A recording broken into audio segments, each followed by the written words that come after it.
Bom, o negócio é o seguinte, algumas pautas são difíceis da gente ignorar. Eu estive em Florianópolis nesse final de semana e rolou aí, do Trending Topics, tudo aí do podcast, do As Ideias Podcast, que teve a participação do Galo, do Chavoso, do Ian, do Humberto. E como sempre, o que viraliza são pequenos cortes, pequenos trechos de 30 segundos, 1 minuto, e o povo sempre faz um escarcéu. Vamos ouvir aí a opinião do Jones Manuel sobre esse episódio, que provavelmente será a única opinião que nós iremos concordar, porque o Jones Manuel é um baita comunicador. Vamos lá, vai! Galera, o tema do vídeo de hoje é estética, política e a luta pela Revolução Brasileira. Boa. Note. Cara, sabe o que eu lembrei? Vocês viram uma vez que até o áudio aqui, ó, tem até hoje o áudio aqui, cadê? Pera aí, calma aí, já que a gente vai, desculpa aí, aqui, ó. Jones Manuel. Que foi um vídeo do MBL colocando a lista de pessoas pra se ficar atenta, que elas eram, sei lá, perigosas. Vocês lembram disso? Eu queria achar esse vídeo, cara, que foi esse... Jones Manuel.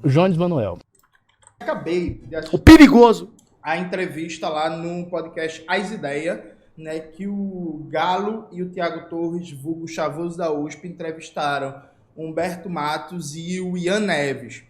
E aí, essa entrevista, ela rodou muito na internet esse final de semana por causa de um corte específico do Galo debatendo a questão de estética, junto com principalmente ali Humberto, e depois viralizou porque a direita pegou um trecho do Ian falando de tomada armada do Estado e foi pra cima, com discursos ridicularizando, discursos anticomunistas e tal, inclusive o Henri Bugalho, né, que não pode ver uma brecha de anticomunismo colocado pela extrema-direita, foi lá falar merda também. Mas aí eu fui assistir o podcast inteiro. No começo, eu pensei em gravar um react de algum trecho. Mas react... Não caso um react. Porque... React é coisa de vagabundo, tá, o Jones Manuel? Deixa que o Luigi faz react. Aliás, o react foi muito atacado esse final de semana. Esses caras que ficam fazendo react, tá? Fui muito atacado, tá? Mas eu nunca prometi nada. E também não entrego, tá? Assiste react quem quer. Porque não casa. E aqui, veja, gente, não é necessariamente uma crítica. Ninguém aguenta mais react. Ninguém aguenta mais react, cara, sabe? Ninguém aguenta mais reactor. Ninguém aguenta mais, gente. Vamos assistir outras coisas, tá? Esquece o Luigi. Mas, sendo muito sincero, o que eu não gostei do podcast, por isso que eu não achei nenhum trecho que eu me sentisse à vontade, que eu achasse legal fazer um react. Meu irmão, não deu pra desenvolver o raciocínio, tá ligado? A dinâmica estabelecida ali foi uma dinâmica muito de confronto, né? De troca mais direta, tipo, parecia em algum momento até debate de chapa ou alguma coisa nesse sentido. E aí acabou que... só pra deixar claro que eu não vi nada. A única coisa que eu vi foi os cortes que estão me mandando de forma ensandecida no Instagram e aqui no Sugestão de React. Mas, enfim, eu só vi os cortes que vocês provavelmente viram também. Eu também não assisti um corte inteiro. Os temas, os assuntos eram abordados de maneira muito rápida. Um tema levava o outro e se entrava em outro tema e não se abordava nada com profundidade e por aí vai. Então, por exemplo, só na primeira 1 hora do podcast se falou muito da questão de partido político, de partido de revolução, de teoria leninista do partido.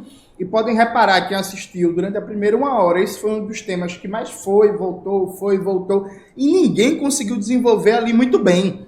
Percebe? Então ficou, por exemplo, quem assiste o podcast, simplesmente vai ver em vários momentos que aparece o assunto do partido político, mas simplesmente não deu para explicar por que é o partido que vai ser o órgão dirigente da revolução e não o movimento social, e não a federação de sindicato, e não a federação de movimentos sociais, e não a federação de coletivos, e por aí vai, sabe?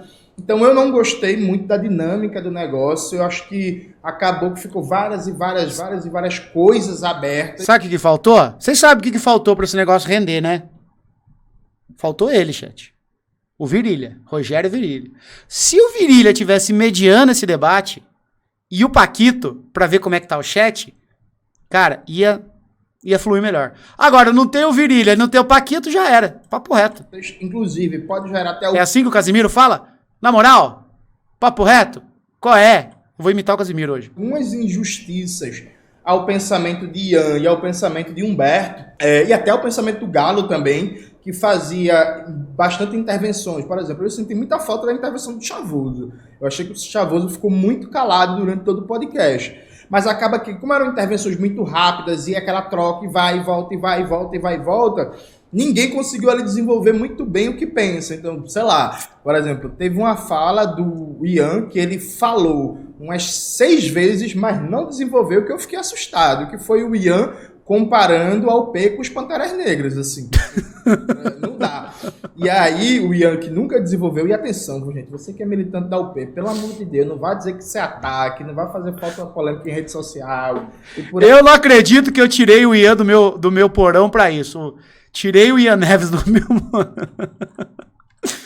Não faço não, acalme seu coração. Mas veja, o Ian, basicamente, ele colocou como o segredo de sucesso dos Panteras Negras a política assistencial que eles tinham, e é verdade, e eu acho equivocado, eu acho problemático colocar isso ou como central ou como grande elemento, ainda que, inegavelmente, foi parte da montagem da base social e do crescimento dos Panteras Negras. E aí o Ian compara a UP com os Panteras Negras, porque a UP também tem uma política assistencial, né? As casas de referência para mulheres vítimas de violência, na pobreza, na miséria, sem casa, as outras políticas de trabalho de base da UP, né? do MLB, do Movimento de Luta por Moradia e por aí vai. Mas veja, gente, essa comparação é desmedida. Se for assim, o MST é parecido com os Panteras Negras, porque o MST tem escolinha para criança, o MST tem atendimento para a população, o MST tem... O MTST, cara... Ô, gente, eu vou contar uma história pra vocês. Já contei aqui várias vezes, principalmente o pós, mas talvez quem me acompanha recentemente. A gente já tinha feito algumas lives solidárias aqui, de doações pro MTST. Aí teve o lançamento de um livro, que a gente ajudou a financiar aqui, vocês lembram? Um livro de uma poeta dos acampamentos, né, das ocupações, e eles falaram, pô, Luiz, vem aqui, porque a gente estava lá, né, tentando arrecadar grana, eu tenho esse livro do financiamento, eu tenho também, e aí a gente divulgou aqui o link, e o chat, como sempre, né, muito generoso, graças a Deus, a gente botou grana lá e rolou o livro, e aí eu fui lá no evento prestigiar o lançamento, e conheci a galera do MTST também, porque já fazia o quê? Quase 2 anos que a gente estava fazendo doações e eu não conhecia o pessoal do movimento. E a coisa que eu fiquei assim, maravilhado, que daí chegou assim, Luiz, esse daqui é o fulano, ele é o diretor do setor de veterinária. Eu falei, por que é veterinária, por causa dos cachorros? Não, porque, não é veterinária? Ele era biólogo lá. Não, porque, pô, você pensa, Luiz, que a gente vai fazer uma ocupação, muitas vezes o lugar tá cheio de mato, tem cobra, tem aranha, então precisa ter alguém lá que entenda do manejo. Ó, estamos aqui com o setor de plantio, aqui, eu tô esquecendo, tem os nomes corretos, estamos aqui com o setor de tecnologia, estamos aqui com o setor de saúde, estamos aqui com o setor da educação, estamos aqui com o setor, cara, com as cozinhas. Mano, muito legal, velho, muito legal, assim, eu fiquei assim, apaixonado pelo MTST, porque o nível da organização, sabe? O nível da organização foi muito legal, cara.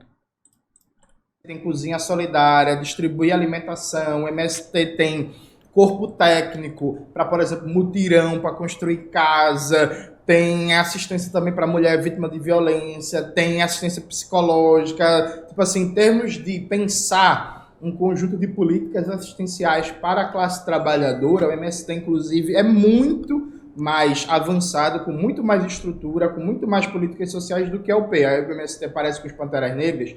Aí o PT nos anos 80, que fazia muito essas políticas assistenciais, muito mesmo. O PT dos anos 80 é parecido com os Panteras Negras. Aí o PCB, antes do golpe de 64, e o PTB, o PDT é pós-ditadura, o PTB de Jango e Brizola, que também fazia muita política assistencial. Por exemplo, na época dos anos 50, 60, analfabeto não podia votar, né? Então era extremamente comum, por exemplo, que tanto o PCB como o PTB desenvolvessem. No MTST tem o Ministério do Amor. Pessoal, vamos definir uma data para essa piada acabar de uma vez? Vamos.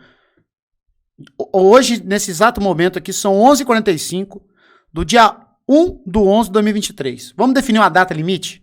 Hoje? Pode ser hoje? Data limite. E o Ministério do Amor do Nine, né? Do L minúsculo. Vamos definir uma data? Defina aí. 31 de dezembro de 2099. Em políticas de escolas populares para alfabetizar a classe trabalhadora, aí dava alimentação, aí trazia um dentista, aí trazia um médico, aí ajudava, aí tinha doação de roupa, aí tinha não sei o que, tipo, fizeram isso em massa. Aí, tipo, o PCB das antigas e o PTB era próximo dos Panteras Negras. Enfim, eu até suspeito que o Ian deve ter uma compreensão muito mais profunda do que isso. Só que, inclusive, gente, quem quiser ler um pouco sobre os Panteras Negras, tá o livro Raça, Classe e Revolução, do Jones. pelo poder popular nos Estados Unidos, bota aí na tela. Já sorteamos esse livro na live aqui também, hein? Essa live tem história, cara. Essa live tem história. Já sorteamos. Quem tava aqui, vocês lembram? Maxwell, por favor, não é autopropaganda, é que esse livro, até onde me consta, é o mais completo em português sobre os Panteras Negras, com textos, né, dos militantes, dos dirigentes dos Panteras Negras. E vocês vão ver que, por exemplo, os dirigentes dos Panteras Negras não concordariam com essa frase que foi a política de assistência social para a classe trabalhadora negra. Então, assim, o problema do Ian... Ô, Ian Neves, vou te colocar, tá, no curso de analogismo da Unicu, onde a gente aprende a fazer analogias, tá? Então, fica aí a dica, vou te matricular aí. Pessoal, para aprender a fazer analogia também, muitas vezes o pessoal não consegue, né? O curso de analogismo aí da Unicu. A gente para de brincadeira, pô, assunto sério aqui, pô. Cara, a gente tá falando de um assunto sério. Super sério. Não é pra ter piada nesse react, tá? Eu tô aqui pra fazer comentários inteligentes. Que garantiu o sucesso, entre aspas, dos Panteras. Então tem vários problemas ali. E aí, entrou-se no debate da estética. É agora. O Galo passou o podcast inteiro tentando trazer esse debate. E, sinceramente, gente, teve momentos que a coisa tomou um tom um pouco não saudável de ver, porque teve momentos ali que pareceu que o Humberto e o Ian queriam passar atestado de pobreza, queriam provar que são revolucionários por uma convivência com a pobreza, ou com história com a pobreza. E não estou dizendo que eles não tenham, não estou dizendo, por exemplo, que o Humberto não veio de escola pública, que o Humberto não é um professor, que a vida toda é precarizada. Não se trata disso. É que o debate acabou girando muito em torno disso. E aí eu vou dar um mero pitaco, sabe? Uma tentativa de contribuição. Eu acho que o Galo está certo, estando errado. Por quê? O Galo parte de um diagnóstico que está correto. Inclusive, eu já fiz vários vídeos aqui no meu canal debatendo isso, que é a maioria das organizações de esquerda e das lideranças de esquerda está afastado do grosso da classe trabalhadora. Se você pegar os dados do IBGE, você vai ver que o Brasil tem mais ou menos 95 milhões de trabalhadores e trabalhadoras, né? E aí isso em dado economicamente ativa, né? Desconsiderando aposentados, crianças, por aí vai, enfim. E aí, bicho, a real é o seguinte, a imensa maioria dessa classe trabalhadora está desorganizada. Isso a gente pode dividir em 3 grandes grupos, por assim dizer. Desde o ponto de vista das grandes e médias cidades, principalmente na faixa litorânea, boa parte dos trabalhadores de carteira assinada não está sindicalizado, né? O Brasil, por exemplo, tem um dos menores índices de sindicalização da sua história, depois da Contra-Reforma Trabalhista. Não está sindicalizado, não está em nenhum partido, não está em nenhum movimento social e por aí vai. Ainda nessa faixa litorânea, né, de trabalhadores e trabalhadoras de grandes e médias cidades, você tem uma explosão gigantesca de informalidade e de desemprego. Hoje tem mais trabalhadores e trabalhadoras da informalidade do que com carteira assinada. A maioria dessas pessoas na informalidade e no desemprego também não está organizada. A imensa maioria também não está organizada. E aí você pega um terceiro grupo de trabalhadores e trabalhadoras, são os trabalhadores e trabalhadoras das cidades pequenas. Opa, agora falou de mim. Pena que eu não trabalho, só faço react. Falou de mim agora, hein? Agora é comigo. E médias mais afastadas do litoral, né? Aquela realidade que é, por exemplo, em Pernambuco, dos trabalhadores e trabalhadoras do agreste e do sertão do estado, né? Que tem ali mais ou menos 30 e tantos % da população do estado de Pernambuco. A maioria dessas cidades pequenas e médias, ou até microcidades, né? 2, 4, 5, 6 mil... Olha o comentário. Luigi, a galera que está litorando está precarizada. Cara, você não tem vergonha de fazer uns comentários desses no chat? Cara, a gente tá falando de um assunto sério. Super sério. Habitantes, na maioria dessas cidades você não tem um movimento negro, você não tem um movimento feminista, você não tem um movimento LGBT, você não tem um movimento ambientalista, você não tem PCBRR, você não tem o P, você não tem MTST, você não tem MST, você não tem MUST, você não tem PSOL, você não tem Sem Flores, você não tem esquerda marxista, você não tem MEI, você não tem Revolução Solidária. Mas tem PT. Tem PT. Tem PT. Aqui no interior tem PT. E tem militante, tem gente organizada. PT tem. E é literalmente a única esquerda que existe aqui pra nós. No interior. Tem um movimento muito forte aqui na região norte do Paraná, porque tem um assentamento do MST. Eu cheguei a receber aqui na minha casa em todos os encontrinhos, né? Mulheres que são da militância do PT, fazem um trabalho de base incrível. Aqui tem o PT. Aqui em Salto-Taré, o partido, inclusive, está se mobilizando para finalmente começar ter, de fato, um partido de esquerda do interior, cara. Do interior. Por que seria um partido de esquerda do interior? O pessoal até me convidou para conversar e tal, e eu tô sempre aberto. A gente trocou uma ideia no boteco, trocamos uma baita de uma ideia no boteco, lá o presidente do partido aqui, porque nas eleições do Bolsonaro e do Lula, o partido do PT aqui, em Salto de Tararé, o partido do município, foi diretamente responsável pela vitória do Lula nos 2 turnos. Eu participei ativamente na reta final. Eu tava morando em São Paulo, mas o meu título aqui de Salto de Tararé, eu ia voltar pra cá, pro Paraná, então me senti na obrigação de transferir meu título. Pô, a gente organizou carreata, grupo de WhatsApp, damos dica, de como agir. Foi muito legal, cara. E Salto do Itararé é uma das pouquíssimas cidades no Paraná que conseguiu eleger o Lula nos 2 turnos, tá? Nos 2 turnos.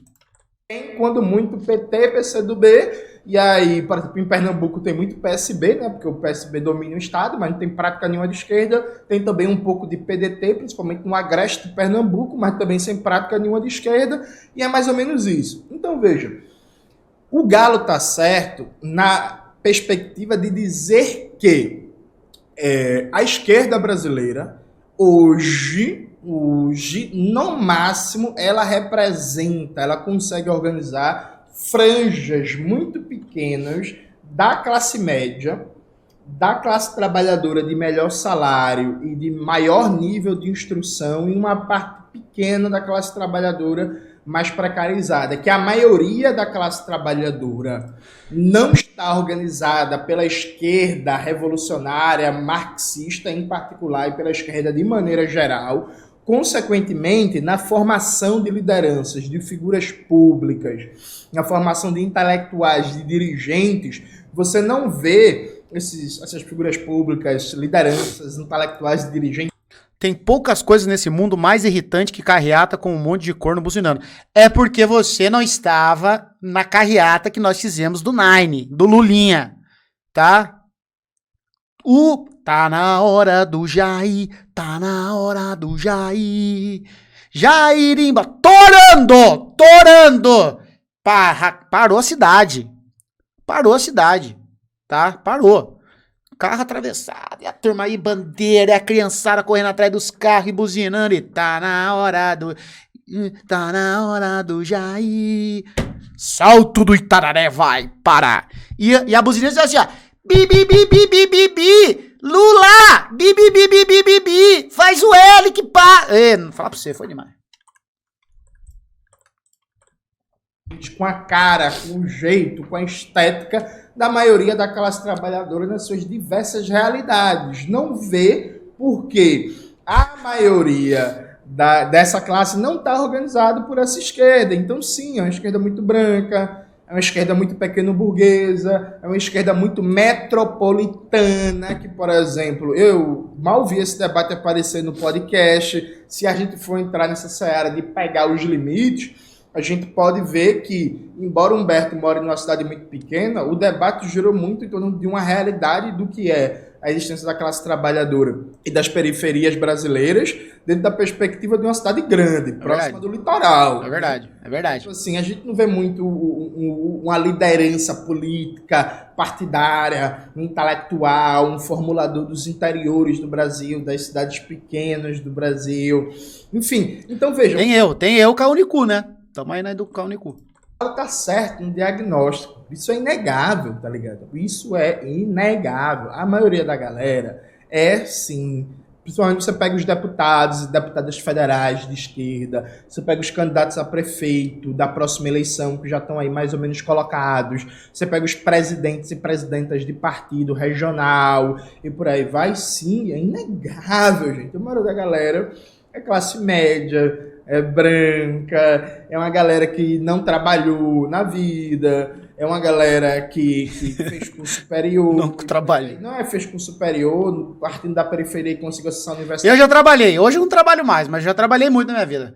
Meu primeiro emprego foi com 11 anos, trabalhei, ganhava 50 conto por mês.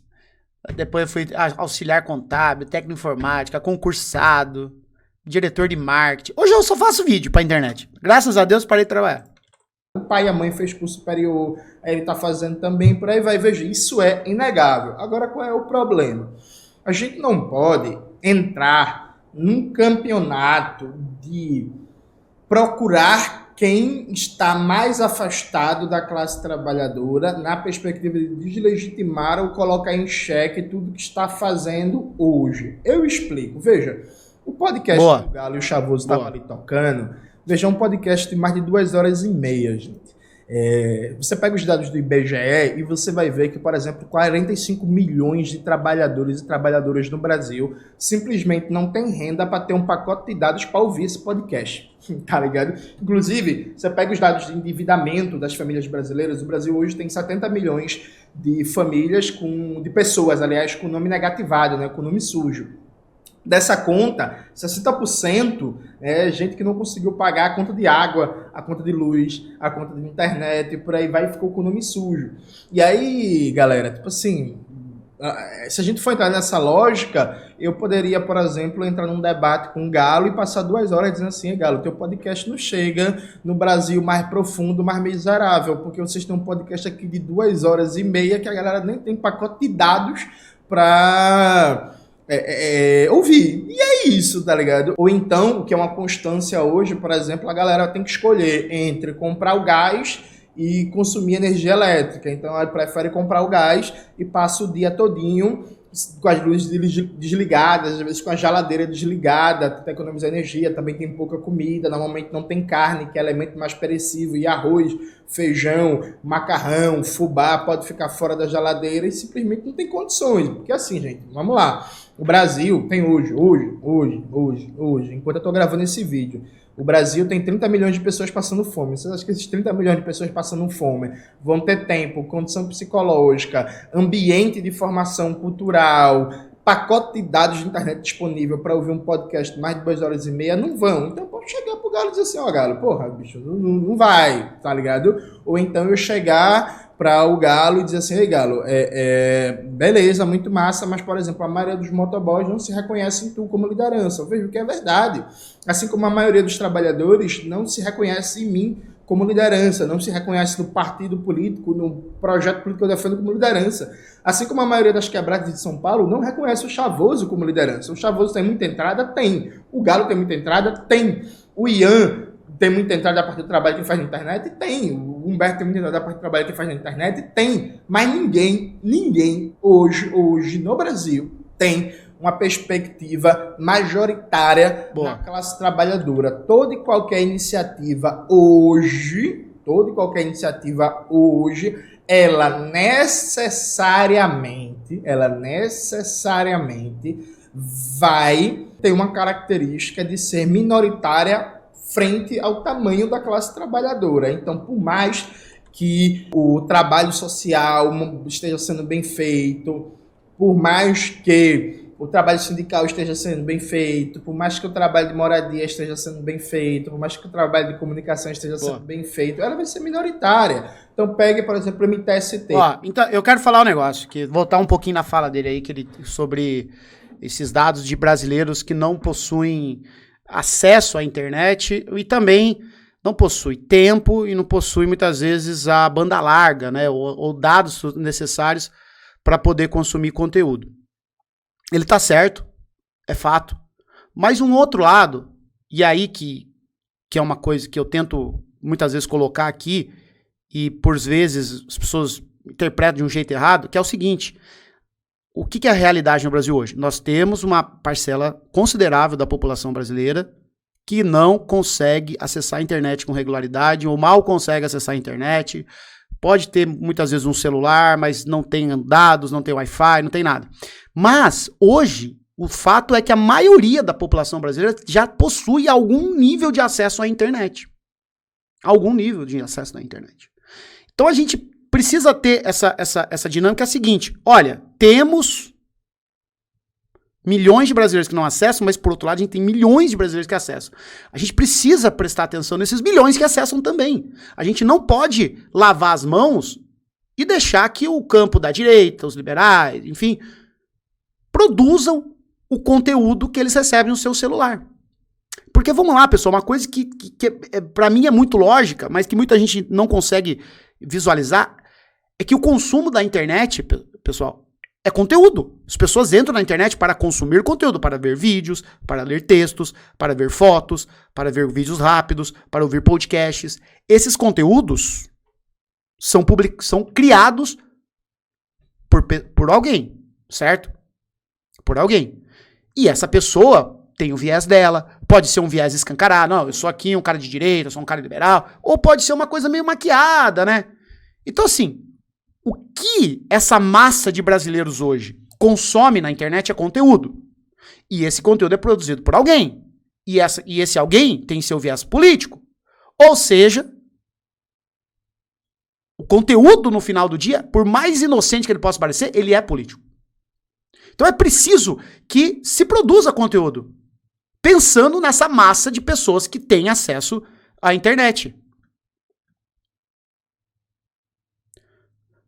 Mas o ponto do Jones não tá falando é esse. Calma, eu nem terminei de falar ainda, né? Calma, nem terminei de falar ainda, calma. Mania feia de discordar. E aí a gente chega ao seguinte questão. Hoje, nós temos, segundo dados aí de todos os, basicamente vários agregadores aí de métricas da internet, que no YouTube brasileiro, por exemplo, no YouTube aqui no Brasil hoje, são mais de 150 milhões de brasileiros tiveram acesso ao YouTube. Sabe? Tiveram acesso ao YouTube. Então, assim, são 150 milhões, vamos botar aí pra baixo, pra menos, mas sei lá, 120, 150, 160, pode ser até maior. Milhões de brasileiros têm acesso a essa rede social. Ou seja, tem pessoas aqui de todos os tipos. Tem aqui gente que mora nos grandes centros, nas periferias dos grandes centros, que mora nos interiores, que mora no sítio, que mora na periferia de Recife, na periferia de Porto Alegre, na periferia de uma Florianópolis, que mora no litoral, que mora no norte, que mora no sul, que mora no centro-oeste, que mora em todas as partes do Brasil. Eu vou dar o meu exemplo aqui, exemplo anedótico? Não acredito que seja, mas aqui em Salto do Itararé, há diversas comunidades rurais que lá chega a internet, mas não chega a TV. O sinal é péssimo. Porque aqui tem as empresinhas de banda larga que eles conseguem levar um sinal lá. Então, muitas vezes, as pessoas assistem para você, eles estão aprendendo a mexer no Globoplay para poder ver novela da Globo. Né? E aí, o que é o ponto? O ponto é, jamais haverá um único comunicador, um único movimento que irá abranger a totalidade de pessoas que acessam a internet. Que represente uma massa de trabalhadores. Porque isso é uma coisa que eu não gosto. Jones Manoel tratou disso aí. Mas isso também é uma coisa que sempre me incomodou, que é tratar o trabalhador brasileiro como uma massa unificada. Gente, pelo amor de Deus, um morador da periferia de Belo Horizonte não vai ter... Não é assim, tipo, sou eu e um cara aqui da periferia, sei lá, do Pernambuco, né? Tem também diferença. Então, assim, nunca vai ter um criador de conteúdo que vai abraçar todas essas causas. Por isso, Luigi, sou muito entusiasta de ter o Ian Neves, de ter a Sabrina, de ter o Jones Manoel, de ter uma Laura Sabino, de ter um Chavoso da USP, de ter um Galo, de ter um Carlito Neto, sabe?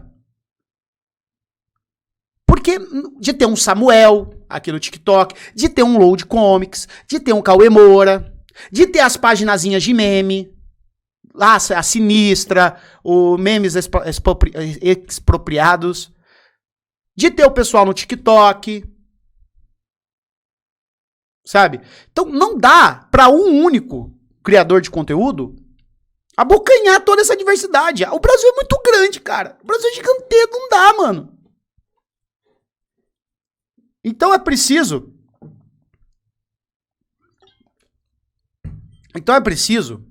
que a gente entenda que não dá pra cobrar uma pessoa, pelo menos assim, a minha visão, tá? Eu não acredito que dê pra você cobrar de uma única pessoa que ela converse com o trabalhador. Pô, cara, eu sou o Luiz, sou um cara branco do sul, do interior do Paraná. Pô, é óbvio que vai ter gente que vai olhar na minha cara e vai quer que se foda esse playboy. Sabe? Esse branco playboy. Não tem. E aqui, eu vou. Ai, meu Deus. Ai. Cara, eu entendo que não é todo mundo que vai querer ver minha cara. Porque não vai ter familiaridade nenhuma comigo. Mas tá tudo bem. Tem outros comunicadores. Tem outras pessoas. E é preciso ter essa diversidade de criadores de esquerda que discordem entre si, mas que se respeitem. É necessário que exista um respeito, sabe? É necessário que exista um respeito. Então é necessário que há diversidade, porque o Brasil é muito grande, tem muita gente, sabe? É muita cara, pô, não tem como você pegar aqui um interior do Paraná, que nem eu tô aqui, em Salto do Itararé, Paraná. Eu fui pro norte de Minas, em 2021. Uma cidadezinha pequenininha lá, Turmalina. Pô, bicho, é outro interior. Pequenininho igual, mas, cara, é outro rolê. Outro rolê. Tem nada a ver com o Salto do Itararé. Sabe? Então enfim, tem que ter o Galo, tem que ter o Chavoso, tem que ter mais Galo, tem que ter mais Chavoso, tem que ter mais Laura, tem que ter mais, sabe, Sabrina, tem que ter mais todo mundo, né? Mas é um movimento de luta de moradia. E tem ainda verdade, cara, que pra mim é extremamente importante, que é o aspecto geracional. O aspecto geracional também. Porque a geração Z, galera, é outro rolê. É outro rolê. De conteúdo, de consumo, sabe? Pô, meu pai é caipira do interior de São Paulo. Quase ninguém na internet se comunica. Eu já falei aqui, né, que é um dado interessantíssimo. Inclusive aconteceu isso em Florianópolis umas 3 vezes. Do pessoal, Luiz, manda um áudio pra minha mãe, que a minha mãe te acompanha. Manda um áudio pro meu pai. Cara, e aí por muito tempo eu tentei entender. E isso é analytics. Eu abro o analytics meu do Instagram e do Google, né, que é do YouTube. Tem mais pessoas acima de 55 anos me acompanhando do que menores de 23. O público meu, assim, de 65 anos é grande, cara. Eu acho... E eu não entendo agora por quê. Será que é porque eu falo caipira? Será que é porque eu tenho uma filha? Eu tô sempre falando da minha mãe aqui, eu sempre falo da minha mãe, sempre falo da minha filha. Alguma coisa tem, pra tantas velhinhas, vovôs e vovós me assistirem. Mas eu acho que é legal, né?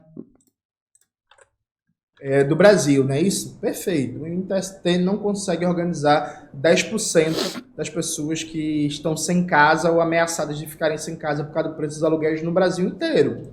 É o maior, porra. Pega o MST. Será que é porque eu sou careca? Luta pela terra da América Latina. América Latina, não, desculpa, da América do Sul. Da América do Sul. O MST também não organiza a maioria dos poceiros, das pessoas em conflito pela terra, dos sem terra, dos agricultores rurais que querem terra e por aí vai.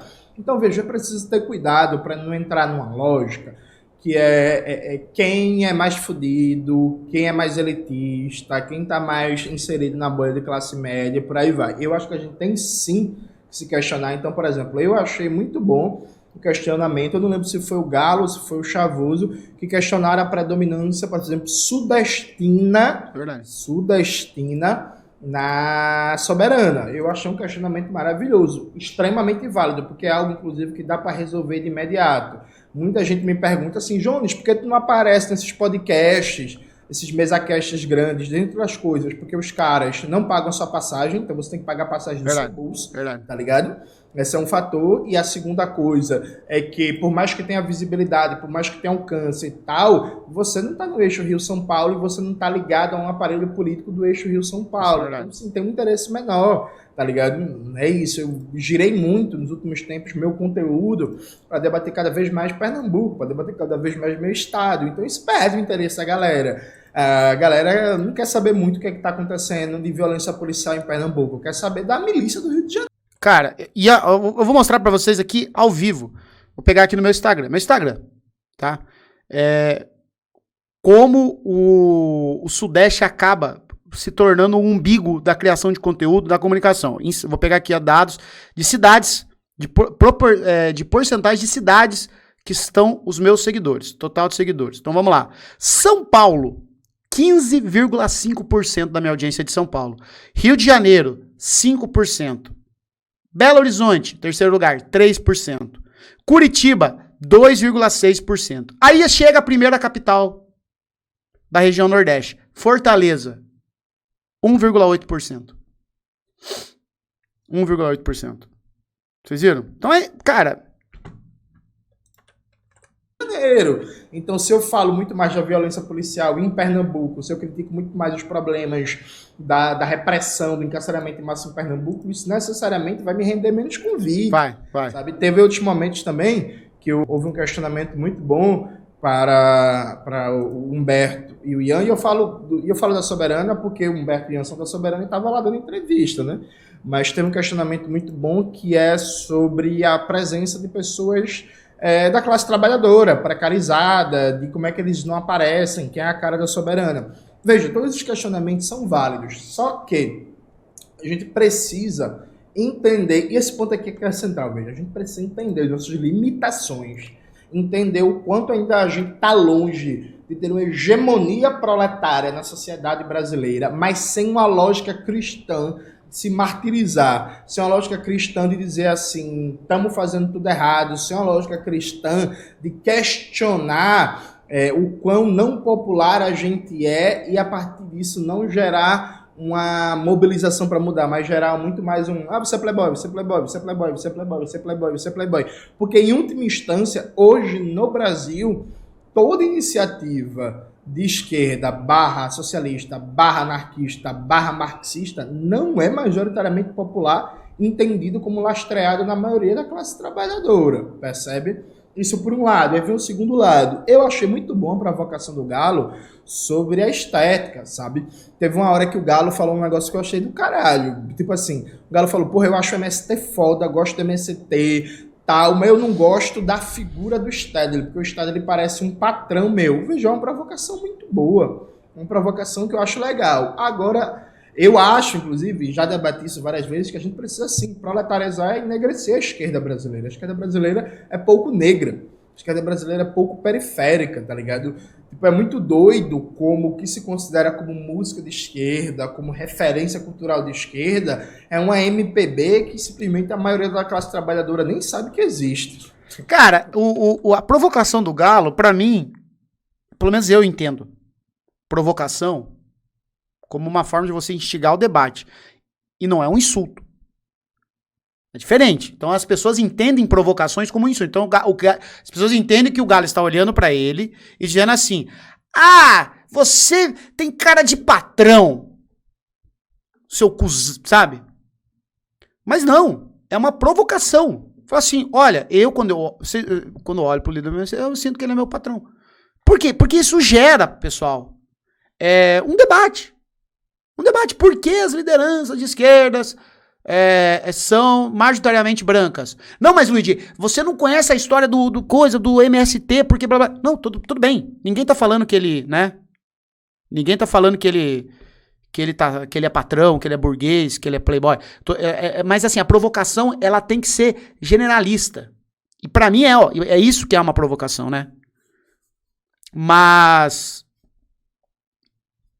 enfim, eu não vejo como um insulto. Sabe? Eu não vejo como um insulto. Por exemplo, sabe? Por exemplo. Eu acho a provocação do Galo muito boa.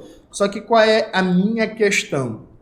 Minha questão é a gente fazer esse debate atentando para o fato de que a gente precisa sim penetrar na periferia, que a gente precisa sim conseguir organizar e auto-organizar a classe trabalhadora mais precarizada, mais pobre, mais fodida, a classe trabalhadora das cidades pequenas, porque veja, o debate sobre organizar a classe trabalhadora de uma periferia, de uma metrópole, de uma capital, não é o mesmo que organizar a classe trabalhadora pobre de uma cidade de 50 mil habitantes. Nunca esquecer disso. Tá?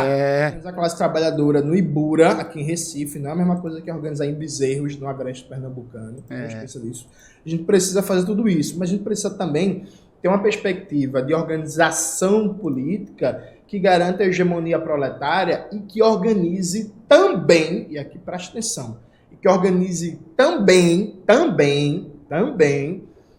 a classe média, a classe trabalhadora de melhor salário, a classe trabalhadora da cidade grande, a classe trabalhadora da cidade pequena, a população da cultura, alguns profissionais liberais. É claro que a nossa prioridade não vai ser organizar a classe média nem a classe trabalhadora de melhor salário, mas é também parte da nossa luta política. Porque, veja, repare bem, eu, por exemplo, quando eu entrei na universidade, eu sofri toda uma pressão para me adequar àquela dimensão cultural ali colocada, né? Então, assim, para eu começar a ouvir MPB e deixar de gostar de pagode, deixar de gostar de swingueira, para eu só assistir filme chique, filme culto e por aí vai. E desde cedo, com muita tranquilidade, eu recusei aquela pressão cultural. Eu não senti necessidade de me adaptar a um estereótipo de intelectual oriundo de classe média para fazer o que eu faço. Eu tive uma decisão consciente.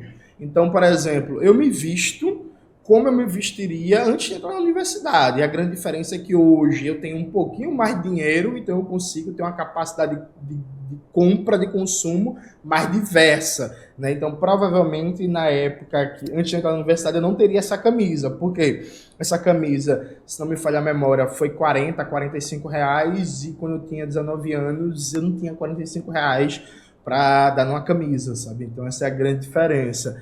E aí, o que eu quero dizer com isso? Eu continuo sendo a mesma pessoa. Eu consigo estar numa obra, eu consigo estar num terreiro, eu consigo estar numa escola pública, eu consigo dialogar com todos esses ambientes, porque é um ambiente onde eu nasci, onde eu cresci, e eu moro num bairro proletário de Recife. Cara, vantagem, cara, assim, vantagem de ter nascido no interior, né? E eu lembro uma vez que foram me atacar. Eu falei assim, esse Luigi playboy que mora em Pinheiros. Eu falei, não moro em Pinheiros, mas moro em Osasco, mas eu nem sou de São Paulo, sou do interior do Paraná e tal, né? Mas, cara, aqui no interior, eu não sei se é porque todo mundo aqui era pobre, em Salto Tarão é a cidade mais pobre do Paraná. Só vocês terem a noção do que a gente fez aí no inverno de 2023, a arrecadação da live aqui, a quantidade de criança que não tinha um sapato, um tênis, uma roupinha, e a gente conseguiu dar um jeito. Mas assim, aqui eu cresci, sabe? Minha mãe era faxineira de escola, minha mãe limpava vaso sanitário de aluno. Eu era filho de faxineira. Daí eu tinha um amigo que o pai dele era contador, o melhor da cidade. Mas daí eu tinha outro amigo que o pai era pedreiro. Eu tinha outro amigo que não tinha pai, que era adotado pela avó, né? Não sei se é o termo correto, mas enfim, a avó criou, porque o pai e mãe, um foi pra cá, outro foi pra lá. Aí eu tinha outro amigo que era filho do dono do boteco, outro era do sítio, né? Nós chamamos do sítio. Eu sempre, pô, você vai no boteco, tá o boteco, tá lá, você tá bebendo com quem? Pô, tô bebendo com o pedreiro, com o marceneiro, com o caminhoneiro, com o funcionário público. A cidade pequena não tem muita classe, sabe? Aqui no interior a gente não tem negócio de classe. Quem é mais rico, porque todo mundo é pobre. Você vai ter um ou outro ali que é dono de mercado grande. Tem muita criminalidade aí, Luiz? Zero. Que vai ter um mercado grande, que um ou outro que vai ser filho de fazendeiro. Eu lembro que eu estudei com o menino mais rico da cidade na época. O cara era fã de Nirvana. Era muito engraçado. Ele era o cara mais rico da cidade. Eu estudei com ele. E era assim, ele, riquíssimo, e nós tudo fudido, tá ligado? tudo fudido. Levava o material em saco de arroz, sabe? O saco de arroz 5 quilos, você cortava a pontinha e colocava o material lá dentro, porque não tinha mochila. E é isso, cara, né? Não vou ficar falando que hoje eu tô mal, né? Graças à internet, ao conteúdo, minha vida mudou. Mas, aqui no interior, não tem a gente nunca teve esse negócio de classe, sabe? Todo mundo é amigo de todo mundo conhece todo mundo. Porque todo mundo, na média, é pobre. Na média é pobre, né? E aí, quando eu fui pra São Paulo, o cara falou assim, esse Luigi, ele não conversa com pobre. Eu falei, cara, mas é que a dinâmica da cidade grande, de fato, é diferente. E aí, eu só fui entender isso quando eu fui pra porcaria de São Paulo. Porcaria no bom sentido, tá, gente? Eu amo São Paulo. Porque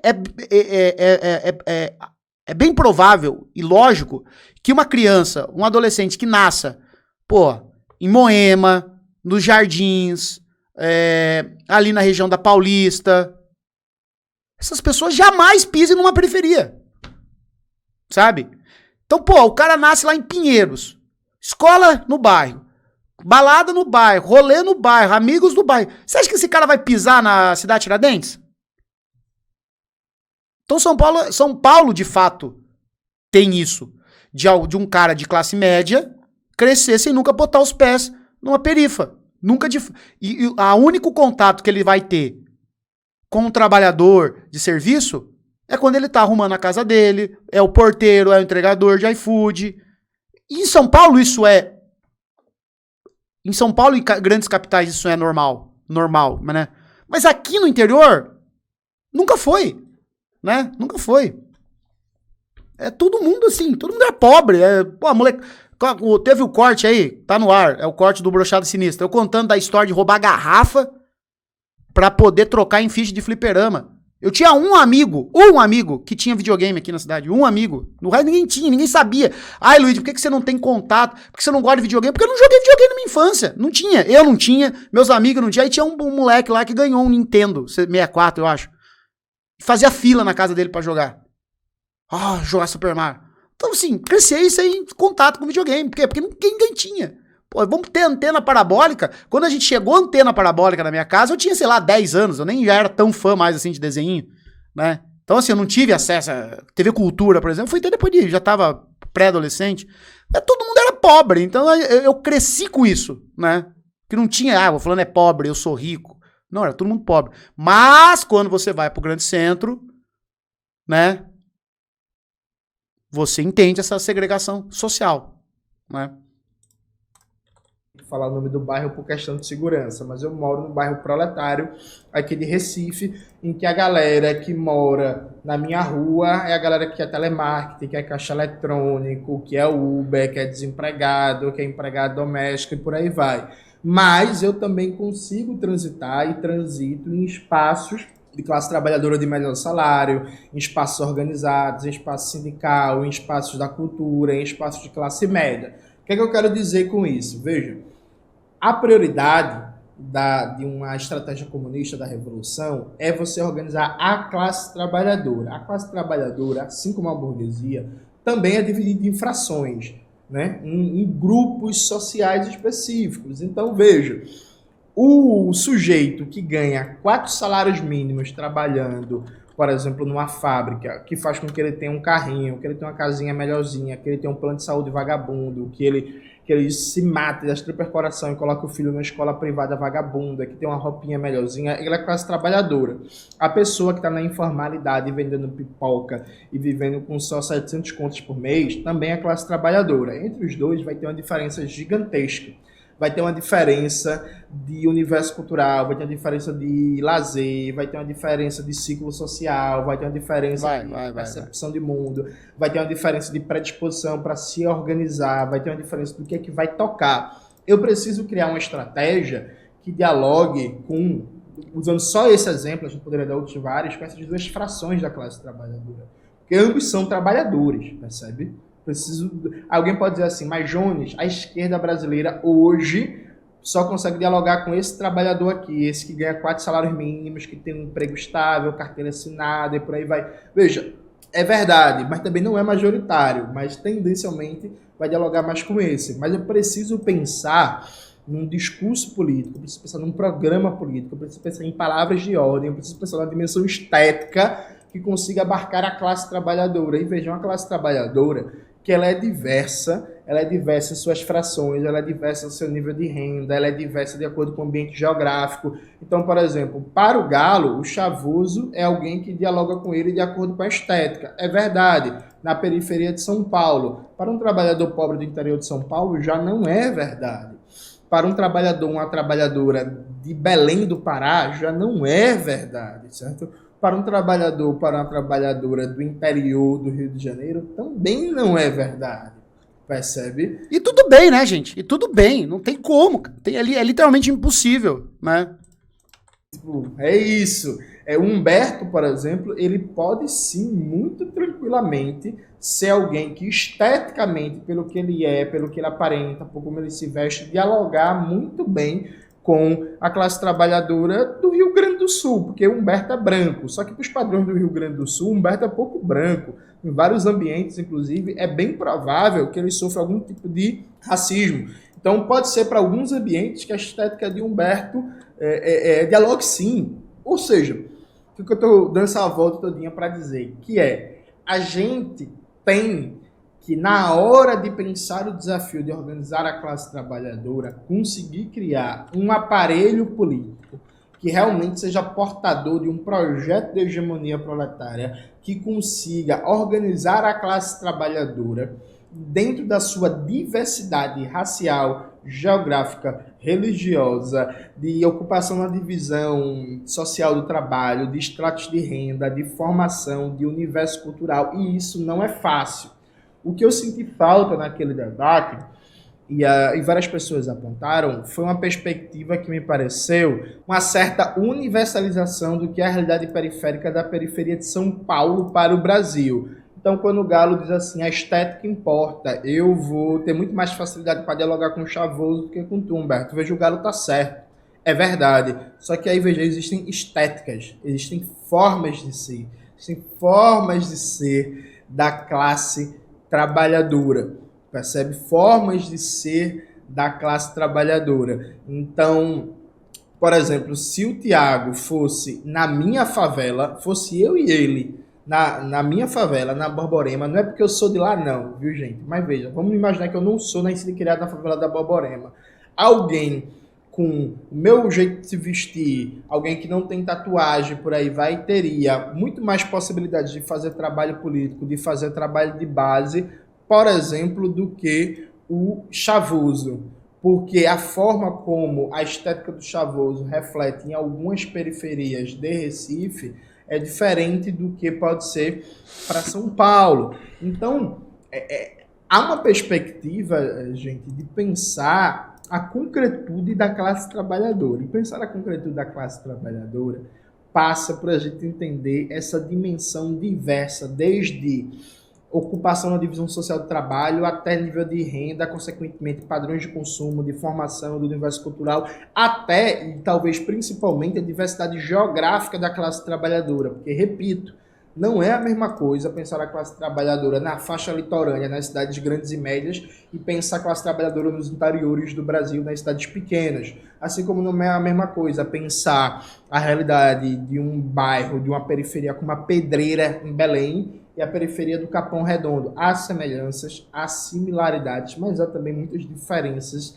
e especificidades. Ou seja, o que é que se tira disso? Se tira disso é que faltou naquele debate uma formulação melhor sobre hegemonia proletária, para a partir daí a gente fazer um debate sobre estéticas da classe trabalhadora e como a perspectiva de revolução precisa organizar a classe trabalhadora em toda a sua diversidade e sim conquistar setores das classes médias e conquistar setores de categorias. Ou seja, a estética, ela importa sim, só que a gente precisa qualificar o debate sobre que estética a gente está falando, de que ambiente sociológico, de que expressão específica, de que nicho social da classe trabalhadora. Aproveito, inclusive, para indicar um texto do Eribaldo Maia sobre estética comunista brasileira, que foi publicado no Lavra Palavra, que eu acho que é um texto que dialoga muito, muito, muito com esse tema e que Eribaldo coloca uma perspectiva muito importante, muito acertada teoricamente, que contribui muito para pensar o tema. É isso, galera. Espero que vocês tenham gostado do vídeo de hoje do canal. Não se esqueça disso. Bom debate, bom debate. É isso, gente. É isso. Negócio sério, debate, respeitoso e ponto. Entendeu? Ponto. Tudo se resolve. Tem nada muito grave, né? O pessoal faz muito drama, sabe? Às vezes. Legal, o vídeo do Jones é isso. E assim, o meu pitaco final sobre esse assunto é: não tem como uma única pessoa abraçar mesmo, tá? Não tem como, né? Nunca vai rolar, nunca vai acontecer. Cadê esse texto aí? Deixa eu dar uma... Eu vou deixar esse texto no vídeo. Como é que é? Em busca de estética comum.